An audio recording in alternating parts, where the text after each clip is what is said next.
It's at the ripe old age of 31, and I'm sure it seems to him like it's taken almost that long to get a new deal to get the Islanders a new building, and we're so pleased to have him on the show today. A big day for his team. It's Deb and EJ over in Manhattan. Hi, Charles. How are you today? Hi, Deb. Hi, EJ. How are you? We're Doing good. well. So glad to have you. Tell us first about this day, how it went, and why this proposal and this opportunity to get a new building and a new arena for your team is so different than it's been in the past.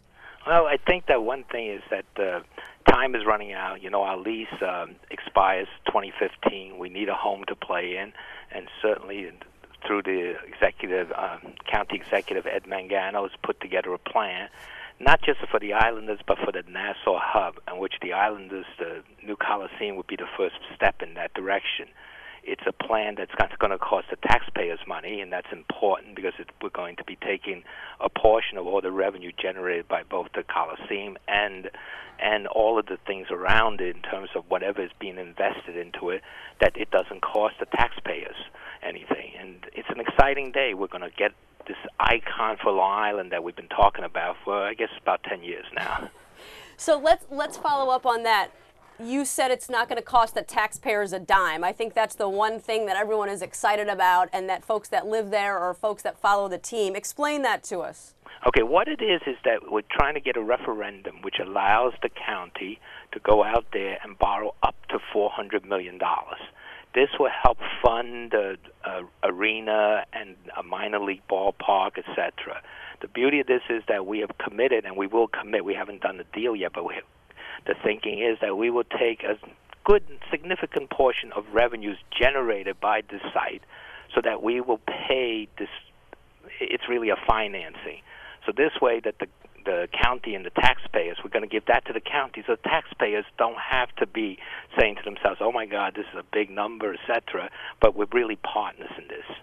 What's the next step? What are the hurdles that are involved here? Because you make your announcement today. I hear there's a vote, as you mentioned, a referendum on this for the citizens out there in Long Island and Nassau County to vote on. What are some of the things in the timeline here, Charles, going forward that you kind of have to get through before you get to that vote, which I think is in August?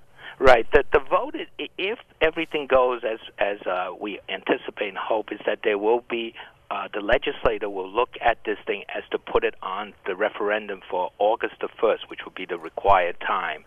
The voters would then, and obviously all of the other details will be fleshed out by then, so the voters would know, but they'll be voted on. And that gives then the county the opportunity or the right to go ahead and secure financing of up to $400 million for the arena and the minor league ballpark. And then we still have to work on the lease and so forth with the county, etc. But we don't anticipate any problems. And as you all both know and people all know, we have a little experience in doing this now.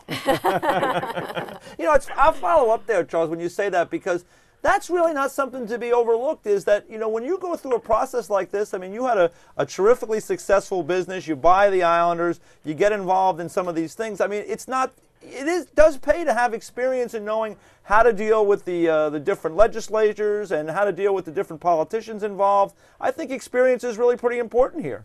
I think so, too, and I think we've learned a lot. I think everyone has learned a lot through this process. I wish it wasn't as long, obviously, but I'm one that's not going to keep looking at through the rearview mirror, really got to look forward.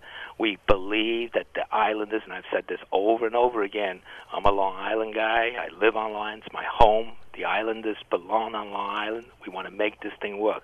Long Island also needs desperately the jobs and the catalyst to start basically the economy going. I mean, it's not easy times for anyone now, and you can see that when you look at housing reports and joblessness and all of those things. We believe that this will be a tremendous catalyst. Charles, now to the fun part and the team on the ice. Let's talk about that a little bit. And you have said many times in the past that if Garth Snow came to you with the potential player acquisition, no matter what the cost, that you would be willing to do it. But now if this passes and you're looking ahead to not losing tens of millions of dollars all the time, does it give you some more confidence that you'll be able to spend money on players and spend toward the cap? I think that, you know, whether the cap is the holy grail or not, I don't believe so. But I think what we want to do in golf has been unbelievable. Does the acquisition of this play make a huge difference in terms of it? And obviously, you cannot build a team only on free agents because you're going to exceed the cap very quickly. So what we tried to do was, one, to start to build that core of internally grown people, and you can see just from the, I mean, forget a 20-game losing streak. Besides that, you can see that we did very well last year as a team, and we showed some great promise in terms of the kids. In the last 4 games, 3 of them were sellout crowds, which I think the people recognize, and we have some really great up-and-coming talent. We also want to look at. We need that veterans. Doug Way, for example, is tremendous influence on the kids. Unfortunately, he was hurt a lot during the year, but we need some of that too to make that blend. We think also that having this, it also stabilizes. When we talk to unrestricted free agents, most of them want to know, where am I going to be? Where am I going to be playing? And they always ask me, what's the story with the Lighthouse? Now we know where we're going to be. We hope that everything gets done so that the players will know, and that, hey, this is where I'm going to be. Because if you look at somebody like Doug Way, for example, he comes to Long Island, plays for the Islanders, and now he bought a house here. He lives on Long Island. I mean, this is the kind of thing that we like to foster.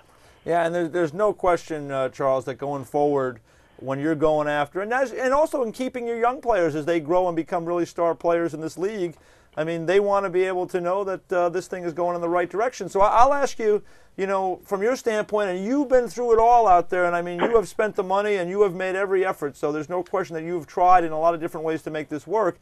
Do you see this as the best last chance to make this happen?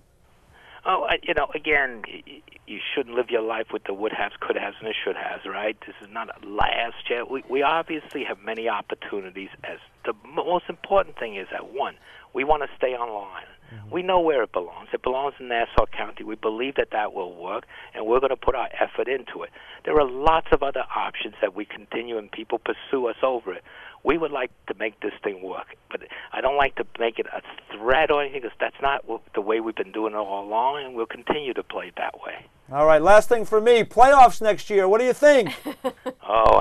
Hopefully we will break ground next year on our new Coliseum, and hopefully it's in June when the Stanley Cup is won. That's bold. I like that. Thank you so much, Charles. We really appreciate it. Good luck with everything. We'll talk to you again before August. Okay. Thanks, Deb. Thanks, EJ.